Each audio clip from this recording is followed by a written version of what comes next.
Енді толық өтерін айтайын, бұйырса 2019-да бір көптен күттіріп қалған альбомдарымыз жарыққа шығады деп ойлаймын. Жақау қандай әндер тыңдайды осы? Елдің бәрі махаббат деп шулап жатқан кезде ол түрме туралы жазуы мүмкін дейді. Елдің бәрі Ақмаржанға Ақтау деп шулап жатқан кезде ол ана туралы жазуы мүмкін дейді. Жаңағыдай сосын көбі ойлап таппайтын тақырыптарға қалам сілтейтін азаматтар бір. Яғни Жақаудың тақырыбының өзі шақырып тұрады еді. Яғни иә, сонымен ерекшеленеді деп білемін. Мынадай сұрақ мендегі. Бүгінгі жастар көбісі делік шашын бояғанға, құлағына сырға таққанға, жалпы ойлайды жұлдыздың барлығы күшті, күшті көлік мініп, үлкен бір коттедж үйде тұрып, айына көп ақша табады деп. Сіздің осы шалқып жүрген кезіңізде, жұлдыз болып жүрген кезде айына табысыңыз қанша еді, соны айтыңызшы. Көкейде көп қазір осы сұрақ қойылып жатқанда қазір мен тұманның ішінде отырмын. Айтатын әңгіме өте көп. Жалпы біз 10 жыл бұрынғы Жақауды білеміз. Қандай Жақау екенін білеміз, көрдік, естідік. Бүгінгі Жақау міне алдымызда. Енді 10 жылдан кейінгі Жақауды қалай елестетеміз?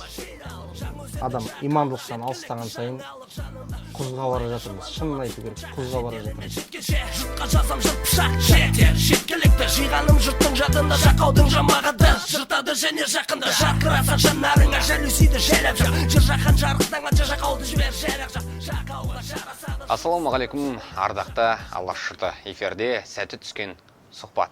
Бүгінгі қонағымыз ән әлемі саласындағы рэп жанры бойынша өзінің есімін қалдырған жандардың бірі Амангелді Жақау. Амангелді, алдымен алтын уақытыңды қиып, алтын басыңды иіп келгенге алғыс білдірем. Енді әңгімеміздің әлқисасын мынадан бастайық. Ел білет бүгінде Жақаудың жалпы рэп жанрынан жырақтағанын, осы біз білетін Жақаудың өнерге жалпы қайта келуі мүмкін бе? Біріншіден, ассалаумағалейкум барша көрермендерге. Бекзат бауырым өте керемет тақырыпты, жалпы керемет кеште отырдық деп сенем. Бұл тақырып шынында да көптің көкейінде жүрген тақырыпты қазір әкеліп мыңдаған адамның көкейіндегі сауалды қазір керемет жеткізіп қойып отырсың. Менің де беретін жауабым оларды риза қылатын жауап болады деп ойлаймын. Өнерге қайта келу мәселесінде негізінде біз бұған дейін де біраз нәрселерді айтқанбыз, бірақ десек те бұрын осыдан қаншама жылдар бұрын жазылып қойған қаншама альбомдарымыз бізде мұрағатта тұр.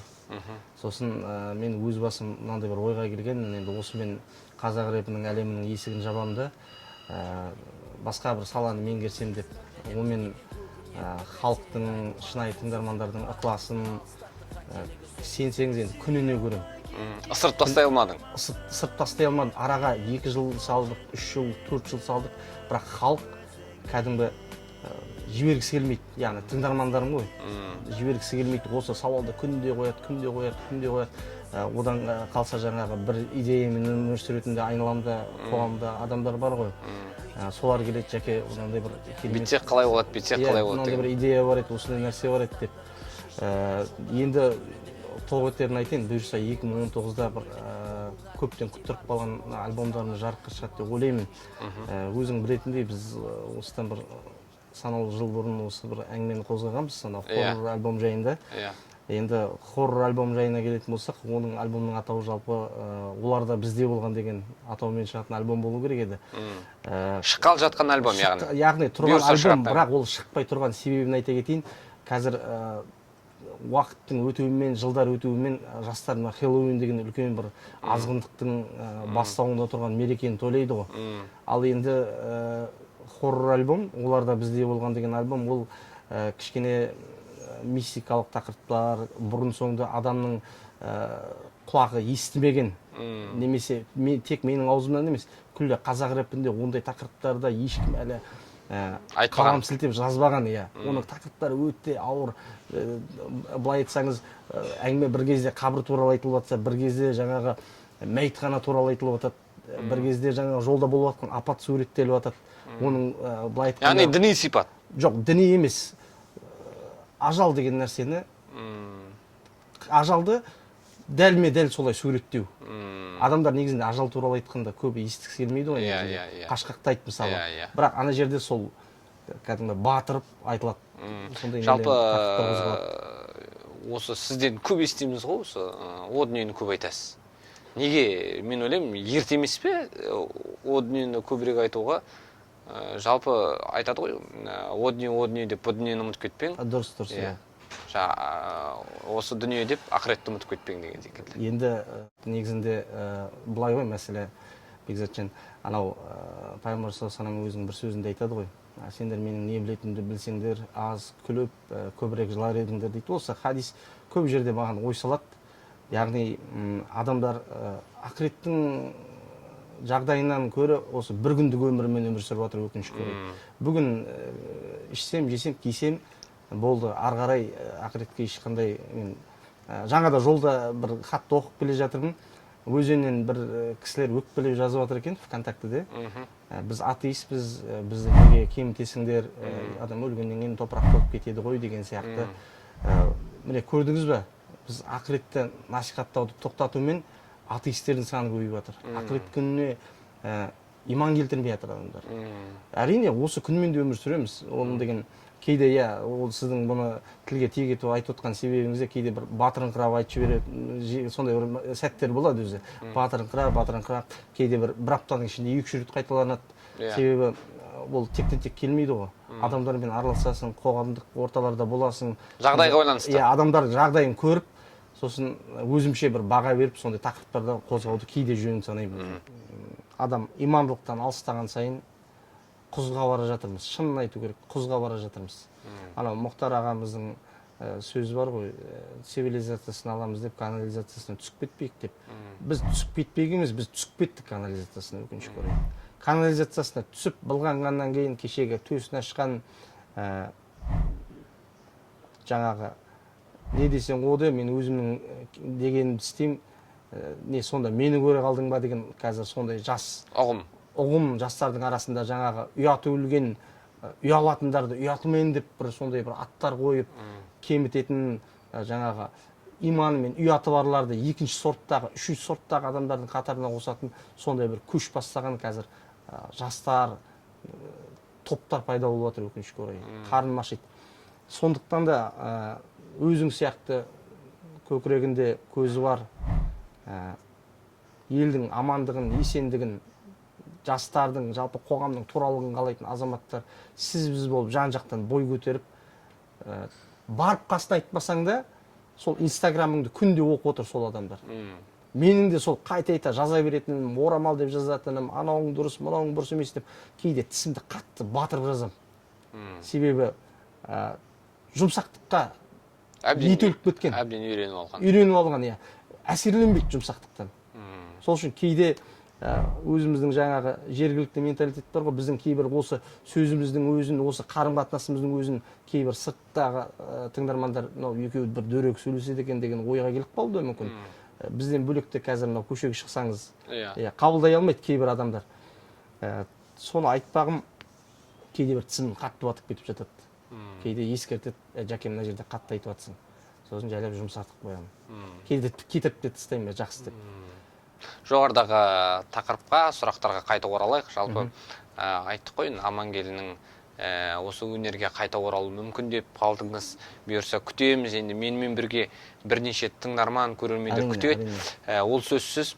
Енді бүгінде Жақаудың өзін енді ел іші алтын бесікте телі болғандан кейін той томалақ жасайды. Оның үстінде қазақтың өзі тойға жақын халық. Сізді тойға шақырғанда бір қолқалап ән айтшы, немесе тапсырыс беріп, менің тойымда арнайы ән айтшы деп тойға шақыратын кездер болады ма?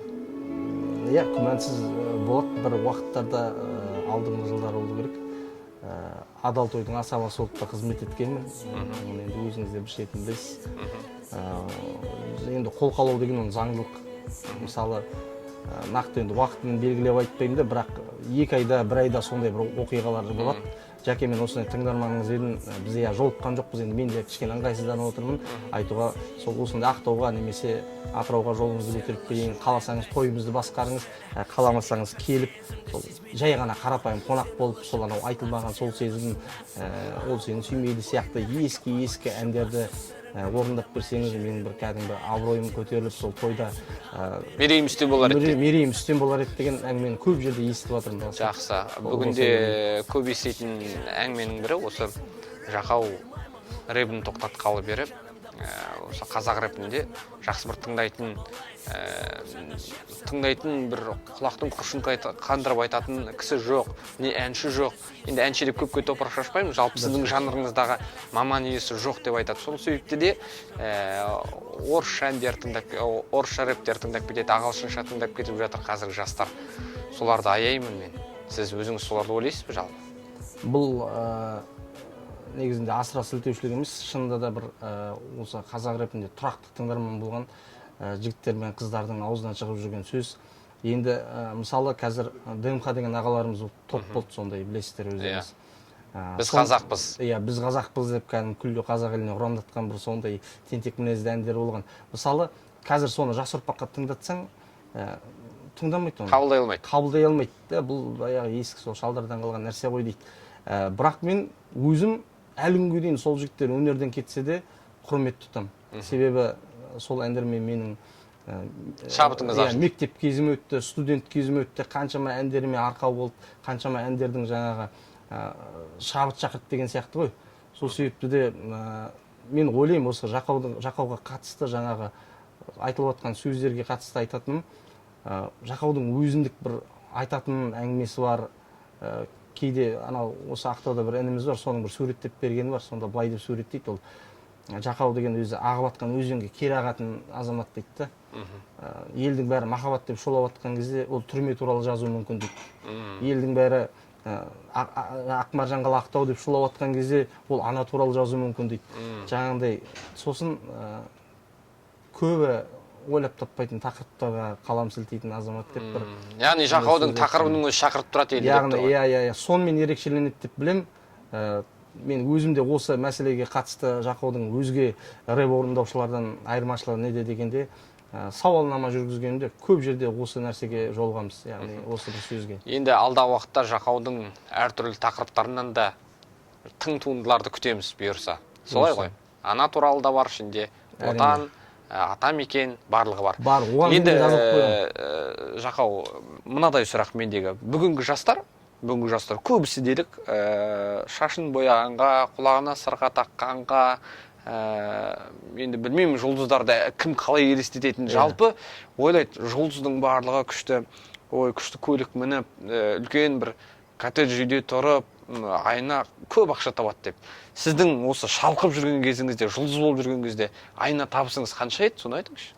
Қазақ рэпіндегі табыспен мысалы қазір шоу-бизнесте жүр ғой енді, небір жұлдызсымақтар, олармен салыстыруға келмейді. Көбіне табыс көзі жаңағы концерттерде болатын еді. Қанша енді бір айда шамамен айтыңызшы. Қазіргі жастар білсін, Амангелді ондай үлкен ғимаратта тұрып, қызылды әдемі киінгенімен ойлайды ғой. Әнші болсам күшті қыруар ақша табамын. Мынандай нәрсе ғой айтайын деген. Менің ең көп тапқаным, концерт 2 сағат болады ғой өзі. 2 сағатта 400 мыңдай тапқан кездер болды. Ең көп тапқаныңыз? Ең көп тапқаным сол деп ойлаймын. Сосын ол концертке неше ай дайындаласыз және? Уақыт? Енді ол жаңағы жігіттермен бірге жоспарланады, осылай жаңа афиша ілінеді, жаңа тректердің атауын жазасың, сосын акиматпен келісесің. Оған ән жазасың арнайы? Ән жазасың, иә, дайындаласың. Мына ән керек емес. Жоқ дегенде 2 ай, 3 ай? Енді бір концерт жасайым деген уақытта 2-3 ай бұрын ақылдасып қоясың ғой. Сосын 1 ай қалғанда жаңаға билетің сатасың, кәдімгі өте бір қызған жұмыс жүріп кетеді сол кезде. Енді жалпы сол 2-3 айға шаққанда 400 мыңда түкке тұрмайтында дүние болып қалады. Жұтып кетеді ғой, өкінішке орай, жұтып кетеді. Енді жалпы біз білеміз, Жақаудың жаңаға тақырыптардың екенін, және Жақаудың әрбір айтқан сөзі кітаптың сөздерімен теңестіреміз. Кез келген адамның сөйлемейтін сөзімен сонау тереңнен астарлап сөйлейтініңізді. Жалпы өзіңіз қандай кітап оқисыз, немесе қандай кітаптар оқуға кеңес бересіз? Бізде үйде шағын кітапхана бар, өзімде. Енді қазір жаңағы үйдің іші кітапхана. Қазақия қалай отарланды деген керемет кітаптың алғашқы беттерін оқып бастап жатырмын. Одан кейін Тұрсын Жұртбай ағамыздың атамыз ғой енді үлкен кісі. Алаш Орда жайындағы керемет 3 томдық кітабы бар. Қазір содан көз алмай жатырмын.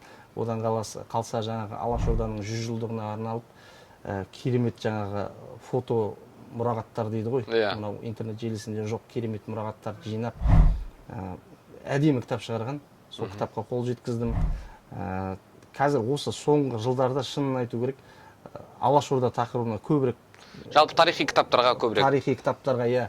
Себебі бұрын біздер мектеп кезінде Әлихан Бөкейханның былай сыртқы есімін білгенмен, ол кісінің ел үшін, жер үшін қаншама қызмет атқарып кеткенін білмейтін едік. Енді бір зейінімізді ашты ма Алла тағала, сондай бір сол тақырыпқа бұрылғалы бері кәдімгі елді сүю, отанды сүю, өзімше өмірге Әлиханның көзқарасымен қарауға әрекет қылып жүрмін қазір соңғы жылдарда.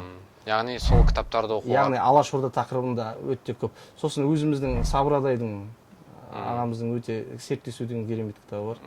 Сол кітаптан сусындаймын арасында. Сосын жаңағы біздің білесіз ғой, Маңғыстау ақын жырауларының 50 томдық қызыл кітаптары бар. Иә, барлық жинақ. Бүткіл жинағы бар ішінде. Қашағаннан, Абылақтаннан бастап мынау осы күнге дейін жастарға дейін.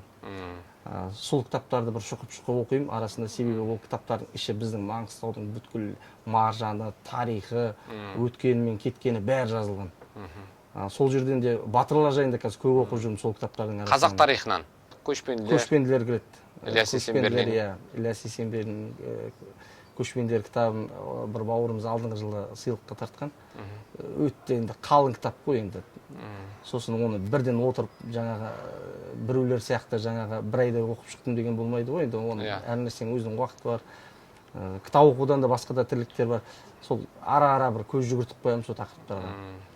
Жалпы сол кітаптарды өзіңіз оқисыз және оқуға кеңес беремін. Кеңес бересіз. Оқуға кеңес беремін. Себебі бұл біздің біреу үшін құнсыз болғанмен де ол ешқандай құнын жоғалтпаған кітаптар. Ол айтылған әңгіме бүгінде өзінің актуалды негізін жойған жоқ, ол және болашақта да жоймайды. Және қоса кетерін, Серікқалиев ағамыздың үйде керемет кітаптары бар.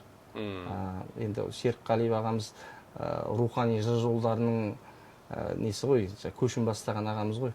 Қуаныш Қолқаев ағамыздың бір кітабы бар. Осы кітаптардан кәдімгі рухани сусындаймын. Ләззат аласыз. Ләззат аламын, өте керемет. Қол-аяғына дерт бермесін енді ол кісілердің. Біз білеміз, әлеуметтік желіде белсенді екенін, оған алғысты айтқым келеді.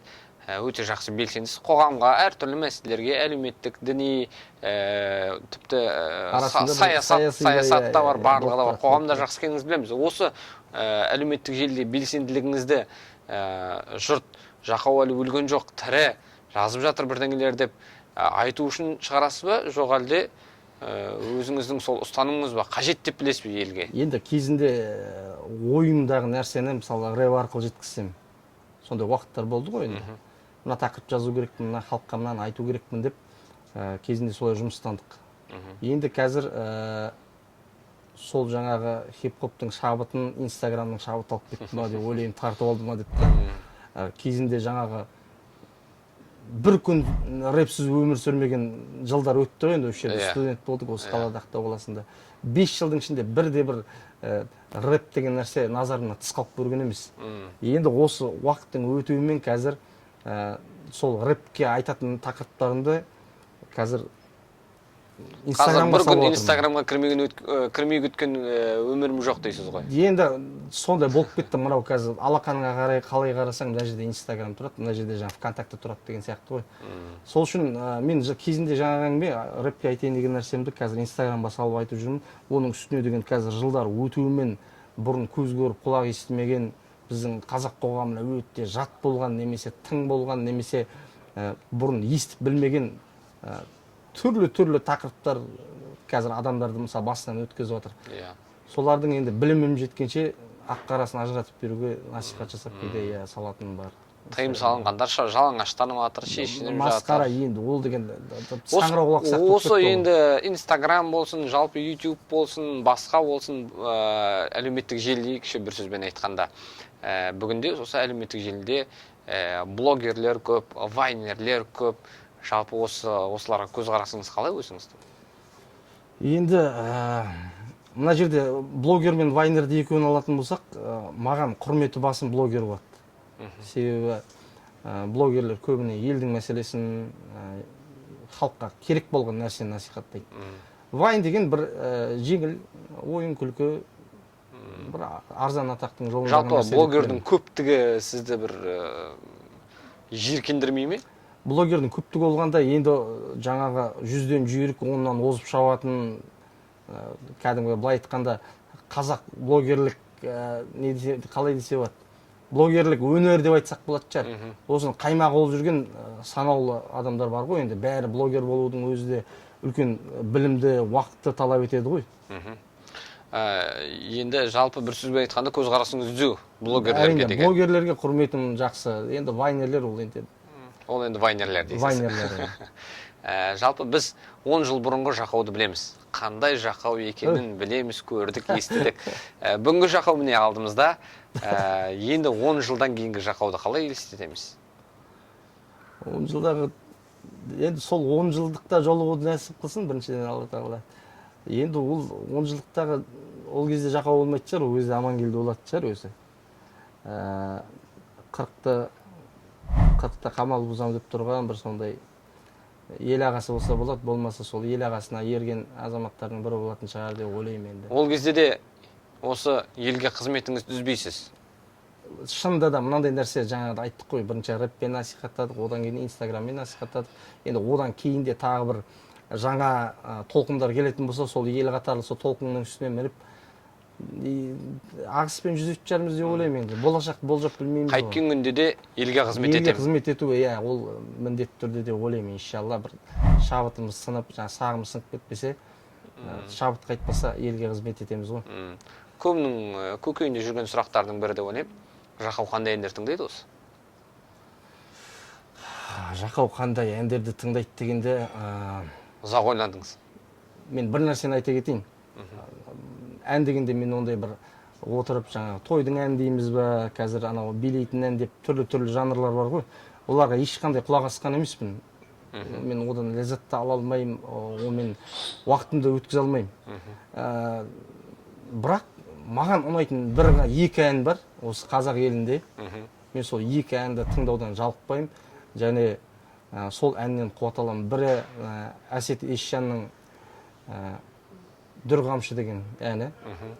Жанында Ачау деген бауырымыз бар. Екіншісі Тарзаман сериалына арнап шығарған Ұшқын Жамалбек. Ұшқын Жамалбектің Ачаудың керемет Тарзаман деген әні бар. Соны деген кейде бір өзімде байқамай қалады екенмін. Анау отбасымен қалада шаруалап жүрген кезде Тарзаман деп қоясың. Сосын анау балам келіп күледі. Әке, анау Тарзаманға ғашық болып қалғансыз ғой деп бір рет айтқан. Иә дедім, ғашық болам дедім. Шынында да ол әнді жай ғана тыңдау емес, оның ар жағында күллі Алашорданың тарихы жатыр ғой. Анау толықтай мен сериалды көріп шыққанмын. Өте әсерлі, өте керемет. Сол жолда жұмыстанған жігіттерге Мұрат Бидосов бар. Тағы да көптеген ағаларымыз бар ғой, нақты атын ұмытып отырмын есімдерін. Баршасына алғыс айтамын. Медіғат ағамыз бар, Ақтауда Әлихан Бөкейханның рөлін сомдаған керемет жұмыс. Осы екі ән маған өтетін. Иә, түсінікті. Егер де мынандай мүмкіндік бола қалатын болса, мен секілді елбасымен оңашада жолығып, көп сұрақты сұрауға мүмкіндік болса, не сұрар едіңіз? Елбасына қатысты ма? Иә, елбасыдан не сұрар едіңіз? Қандай сұрақ қояр едіңіз елбасыға? Біріншіден, менің елбасына қатысты жалпы пікірім, Алла тағала қасиетті Құранда айтады, араларынан шыққан билік иелеріне бойсыңдар дейді. Менің ұстанымым, ол кісі не жақсы болсын, жаман болсын, немесе сол бір халыққа зияны тисін, немесе бір жақсылығы тисін, мен ол кісі жайында әрдайым жақсы ойда боламын. Ол кісінің Алла тағала абыройын асырсын, білімін арттырсын, зейінін ашсын, және Алла тағала ол кісіге жүрегіне иман отын ұялатып, осы халықты әділдікпен басқаруды нәсіп қылсын. Енді көкейді көп қазір осы сұрақ қойылып жатқанда қазір мен тұманның ішінде отырмын. Айтатын әңгіме өте көп, өте көп. Менің ең бірінші шынын айту керек, елбасыдан сұрайтын нәрсем дін тұрғысында еркіндік берсе деймін. Қыздарымыз, әйелдеріміз орамалмен жұмысқа кірсе, емін еркін. Емін еркін, ешкім оларды қыспақтамаса, оларды түрткілемесе, анау жоғарыдан айтып жатыр деп бір түкке тұрғысыз қағаздарды әкеліп дәлел қылып бетіне баспаса, сосын жоғары оқу орындарындағы орамалды қыздарымызға еркіндік берсе, сондай бір дінімізді еркін ұстауға мүмкіндік берсе. Бірінші сұрақ. Бірінші сұрағым осы болар еді. Осыны мен өтініп сұрар едім елбасынан. Екінші сұрайтын мәселе, елбасымыз аманат етіп тапсырып отыр ғой, кейбір мәселелерді тапсырады мысалы. Айтайын деген мынандай нәрсе ғой. Бір жұмысқа қаражат бөледі, дәлме-дәл бөледі ол кісі. Иә, айтқан сомасын бөледі. Иә, айтқан сомасын бөледі. Өкінішке орай ол келем дегенше жарты жолда біреудің қалтасына, біреудің әйелінің қалтасына, біреудің жаңа жеке счетына кетіп қалады, сонымен халыққа жетпей қалады. Сондай жемқорларды жақсылап бір жазаласа деймін.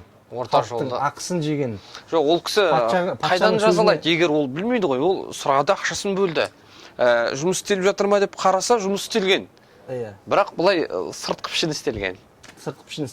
Жоқ, ол жаңағы жемқорлар өзінің жаңағы қылмысты әшкере болып сотталып жатқандар да бар ғой, біз оны білеміз ғой. Яғни әшкере болған адамдарды басынан сыйпамай жазасын күшейтсе деймін. Себебі сол жемқорлық бар, соның артында халыққа зиян тиіп жатыр да бұның. Халықтың ақысы желініп жатыр бұл жерде. Сол халықтың ақысын жейтіндерді патшамыз әділ сотымен жазалап лайықты орнына жеткізсе деймін. Алла тілеуіңізді беріп, елбасымен кездесіп, осы сұрақтарыңызды қоюға бір мүмкіндік болсын деп тілеймін. Жалпы енді тыңдармандарыңыз бар ғой, Құдайға шүкір, қазақ елінің түкпірі-түкпірінде. Осы бір тыңдармандарыңызбен болған бір ерекше оқиғаны айтып беріңізші. Білмеймін, үйіңізге келді ме, білмеймін, хат жазды ма? Жоқ, міне әңгімені өзіңіз бастап бердіңіз. Бірде сол есік қағады, 4-5 жыл болу керек. Осы оқиға 3-4 рет қайталанды, қателеспесем. Қыздар, жігіттер? Есік қағып қашатын қыздарды айтпай-ақ қойын. Қыздығымен жасалып жатқан дүние ғой, енді қыз боласы солай болады. Бір жігіттер келген алыстан, ат терлетіп, соң келеді. Мен деген бірле мынандай қызық болды, анау Қарақалпақстан, Өзбекстанның қазақтары екен, өзіміздің қандас бауырларымыз. Сол мына Бейнеуге келіп жұмыс жасайды, содан жаңа Бейнеуден өзіңе тауар алып келеді екен, жаңа дүкенге. Оптовый немен көтерме бағамен. Соны жаңағы жүгін түсіріп болып, қазір жарты сағаттан жүреміз деген ғой. Сол жарты сағатта пайдаланып, сол анау әр амал ниетке байланысты дейді негізінде. Оның үстіне өзендердің кішкентай қала.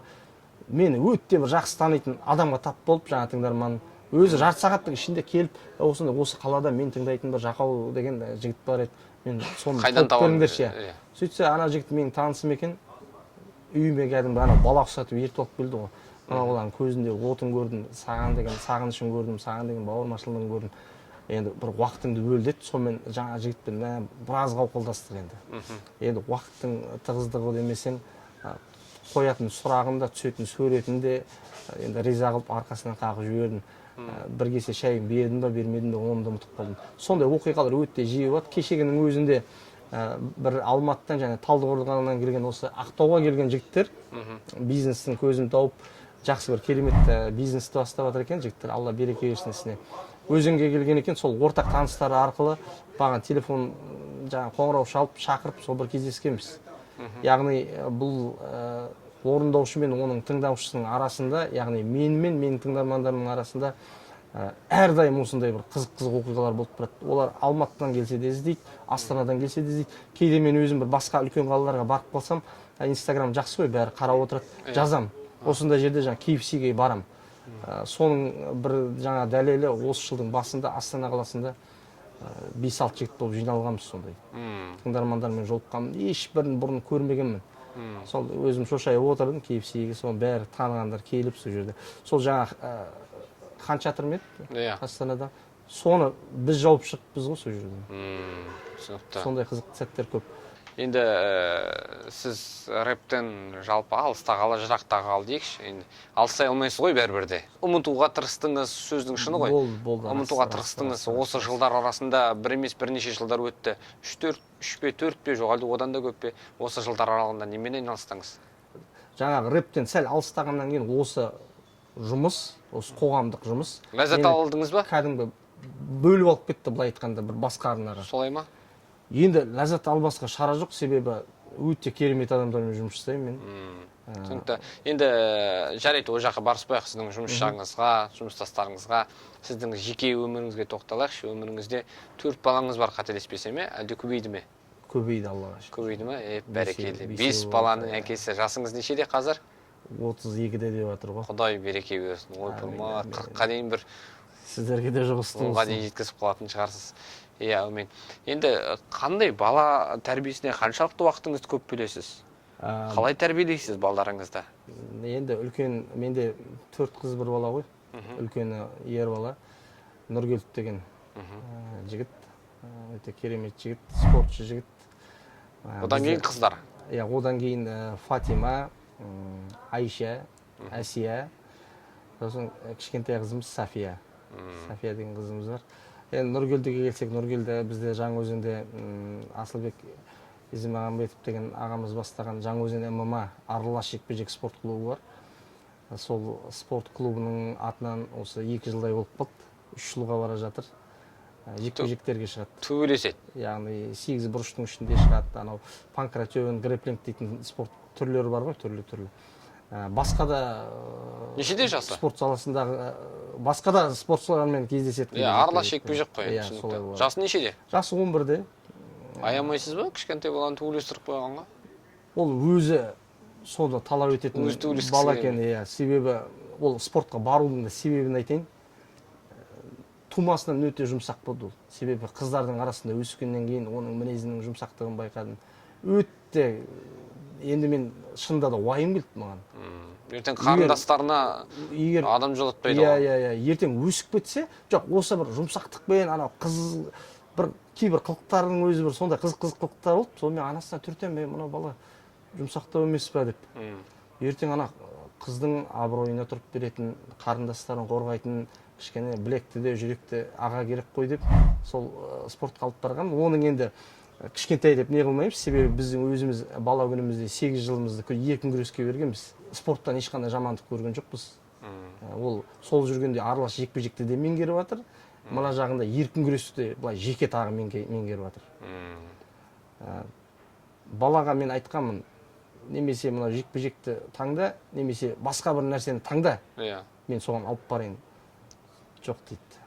Себебі ана жерде қаншама достар бар. Жекпе-жек таңдаймын енді ме? Арла жекпе-жек дейді. Жекпе-жекке шыққан дейді. Мен айтам, ол жерде кішкене қиындық болады ғой, жоқ дейді.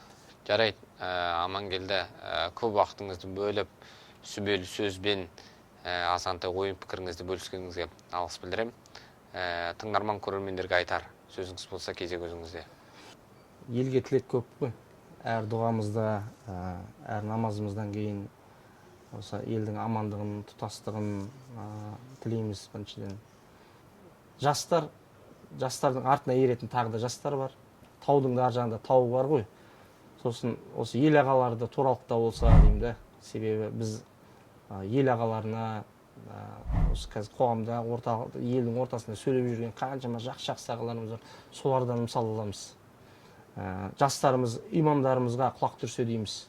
Себебі имандылықтың негізі, имандылықтың қайнар көзі, жаңағы ақ пен қараны ажыратып насихаттаушы сол имамдарымыз ғой қазір. Алла тағала олардың білімдерін арттырсын. Себебі қазір мысалы осы тақырыптың үстіндегі әңгіме, қазір имам тыңдағаннан гөрі жаңағы шешінгендер, шашын бояғандардың әнін тыңдаған жақсы көреді жастар. Мені қобалжытатыны, мені уайымдататыны осы нәрсе. Қазір ол әнмен әсерленгенмен қазір білінбеуі мүмкін. Бірақ оның санасы былғанып, ертең оның жаман нәтижелері бойын алып кетеді. Бойын алады да жүрегі қараяды, ластанады. Содан кейін ол өзі былғанғаны былай тұрсын, ол қоғамды да былғайды. Ал оның әңгіменің жаңағы төркіні манағы әңгімеге қайтып келеді. Оның нәтижесінде жаңағы шешінгендер, арсыз әрекеттерге баратын жаңағы қыз балдарға қол жұмсайтын небір сондай сорақы жігіттерді көріп жатырмыз қазір. Енді ел аман болсын, Алла адасып жүрген бауырларымызға туралықты нәсіп қылсын. 50 жылда ел жаңа дейді. Мүмкін сол уақытқа аман сау жетсек, мүмкін бір рухани қуатты, шынымен де рухани жаңғырған ел болатын шығармыз деп ойлаймын. Сол 50 жылды күтпейді осы бастан, бүгіннен дәл осы отырыстан бастап біз жақсылықты жақсылық, жамандық жамандық деп айтып насихаттауымыз керек.